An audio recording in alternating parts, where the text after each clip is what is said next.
came across this video where a woman was talking about what kind of gardening soil, what kind of soil to use in your garden.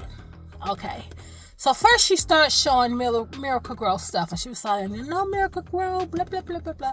So if you want to know about the whole Miracle Gro thing, whatever that company is that owns them, they have less than kind practices, honest practices towards farmers, certain things with their seeds where they can't save this. It's just all this mess, okay? It's very money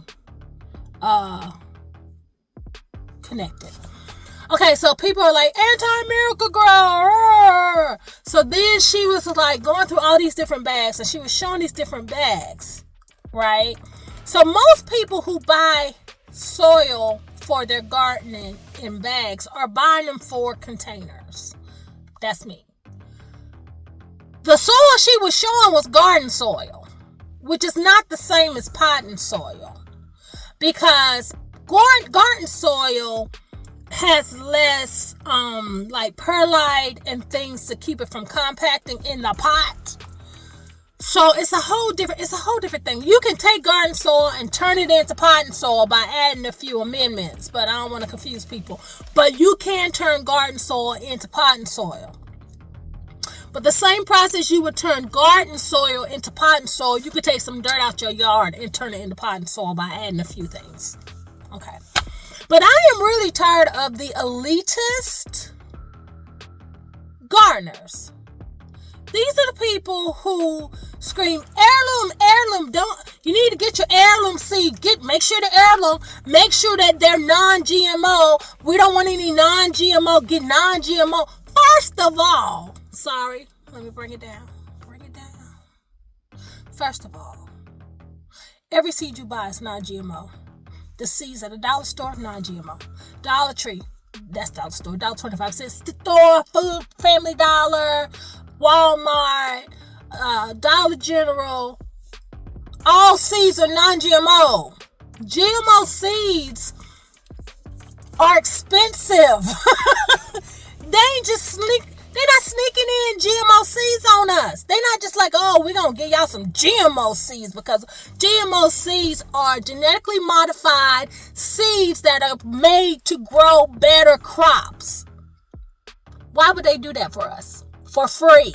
If you're going to get GMO, if GMO ever came on the scene, it's because it's going to be to make things easier to grow. Because what they do is they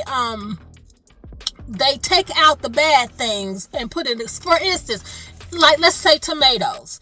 One of the big problems if you grow tomatoes in the South is there's blight. Blight is like when it gets too wet and your leaves start turning yellow and brown. It just looks really bad, and the plant is like struggling. That's blight. Okay, so they can hybrid it out to where you can have a plant that's not susceptible to blight, and it's genetically modified through, what is the word I'm trying to get, where they take two things and put it together, but it's genetically modified to make a plant grow a certain way. Okay, they're not doing us no favors. If they do GMO seeds, they're gonna cost money. GMO food is for their benefit, because they can take stuff that's not real food and make it food and sell it to us. But ain't nobody trying to give us no GMO seeds. So please stop talking about, is it non-GMO seeds? Or you see something that, oh, there must have been GMO seeds. I am so sick of ignorant people. And if folk don't get off Jill Scott's internet talking about heirloom seeds. Heirloom is a seed that has been stabilized. Lies. Heirloom is a variety of vegetable. It ain't the seed. It's the vegetable that has been stabilized for at least 50 years that makes it an heirloom. Think of heirloom as an antique. An antique that has been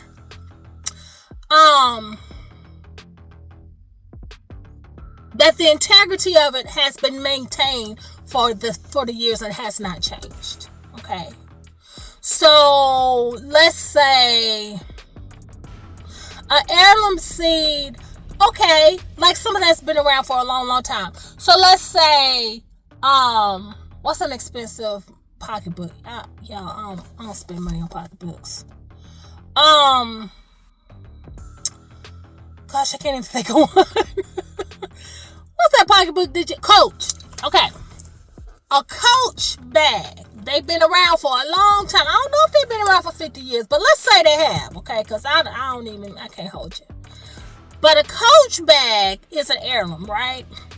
Well, those bags that people got right now, a Kate Spade, okay? Both of them are good, but Coach been around for a long time. If I'm not mistaken, you can depend on the Coach bags. If it breaks, you can get it replaced, or you can resell it. It's a good bag. Okay. Kate Spade, she new on the scene. Her stuff cute, but it's not as tried as true as Coach. Okay. Same thing with heirloom. Heirloom seeds are seeds that are stabilized for at least 50 years. Now, I'll give you brandy wine. That's an heirloom. But they're hard to grow. In the South, brandy wines, they blight easy. That's an heirloom seed. But so is beefsteak. You can get beefsteak seeds in the Dollar Tree, $1.25 tree.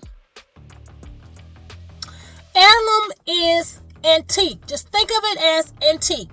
Non-heirloom are not bad. You can save seeds from things you grow with hybrids. The only thing, people, is that it might not be what you got the seed from. So let's say you get a hybrid. And let's think of a slicer and then a cherry tomato. So slice a cherry. And then you're going to hybridize them and you're going to put them together and then you're going to make a saladette. So it's like a smaller size. Okay. All right. Smaller than the slicer, bigger than a cherry, but like a saladette. Okay, so you save the seeds from this hybrid saladette. When you grow those seeds, you could get a slicer or you could get a cherry. You might not get a saladette. That is how hybrids work. And there's nothing wrong with hybrid seeds. If you get a hybrid tomato seed, you grow some tomatoes, you save the seed from that tomatoes, you put it in the ground, guess what you're going to grow? You ain't going to grow a pepper. It's going to be a tomato. And you can eat it. So I'm really tired of people. Y'all, gardening does not have to be hard. It does not have to be hard. It does not have to be expensive. It does not have to be scary. Your ancestors did it. The dirt don't have to be special dirt. The fertilizer don't have to be special fertilizer. The seed doesn't have to be special seeds. Okay? You know how God made seeds to grow? You know how when you get a tomato and it's covered in that gel, the seeds? The purpose of now I'm about to get technical, so if you squeamish, just go ahead and do something else. But that gel around those seeds, that's to protect the seed in the digestive tract of the animal that eats it, even us. Then when the waste is expelled from the bodies of the animals or us, that seed is put into the ground. That seed will lay on that ground and go through the wintertime. It would decay. The stuff around it would decay. And lo and behold, the next spring, a plant will pop out the ground.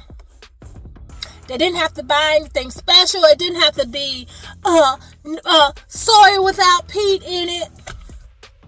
I guarantee you there are plants that are popping out of peat. People make me sick. It's almost like it's gatekeeping, and it's very discouraging to people who want to try to grow things. But that's just me. I'm ranting. I'm sick of this. If all you got at your general, if you live in an area that doesn't have a daggone Lowe's or a Walmart garden center, and you live in a place and all they got is the Dollar General, doggone it, if they got a bag of Miracle Gro, buy it. If that's what you need to do to start a plant, do that. That's what you do. If you have access to chicken manure, like I have chickens, so I am composting the bedding out of my hen house to put into my garden, but I ain't gonna do it. I'm gonna make sure it's really composted down. Those processes, yes, things are done by machines and things are done in plants, but it's not all bad, guys. Just because some compost has been composted and gone through and then been pasteurized to get out the germs and the stuff, I ain't mad. Because the reason why I'm composting my chicken stuff extra long, because I don't want, there's germs. Y'all stop playing these games. So that's the real point of this video. I want it to be demystified. I want people to not be afraid. I'm sick of this.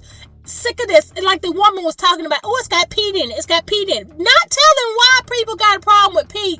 People have a problem with peat because most of it come from Canada, from the peat bogs, and they are messing with the environment because everybody is getting all this peat and it's just like destroying the peat bogs. But there's nothing wrong with peat. I sprinkle peat on top of my seeds, let me tell you. So when I start my seeds in my pots, I'll put my seeds in there, and instead of digging them down in the dirt, I sprinkle peat on top. I cover them with peat, and then I wet it so that they can come through easier, and it works perfectly. It doesn't do anything to my seeds for seed starting purposes. But that same peat that people talk against, put that in some dirt in your yard. Add yourself a little black cow manure or some chicken manure you buy from the store, and you can make a potting mix. Peat aerates. It loosens up things. So anyway, I made this video because I saw a video where this woman was walking around and she was, don't buy this, do buy that. See, this has peat in it. Pointing at garden soil bags. Most people who don't buy garden soil, I am poor, praise the Lord, I am rich in the Lord Jesus. But I don't have money to buy garden soil. So, telling people, pointing at garden soil bags, when most people are using potting soil, didn't even differentiate between the potting soil and garden soil, telling people not to do stuff and not telling them why. And then people all in the comments, thanks for the info, thank you, now I know. So now you got these people running, trying to read the backs of bags, turning down stuff because it's got peat in it. Meanwhile, the price of groceries is still going up. If you don't get you some seeds from the $1.25 tree store and find you some dirt and put you some seeds and some dirt somewhere and get out my face, people, I love you. That's all.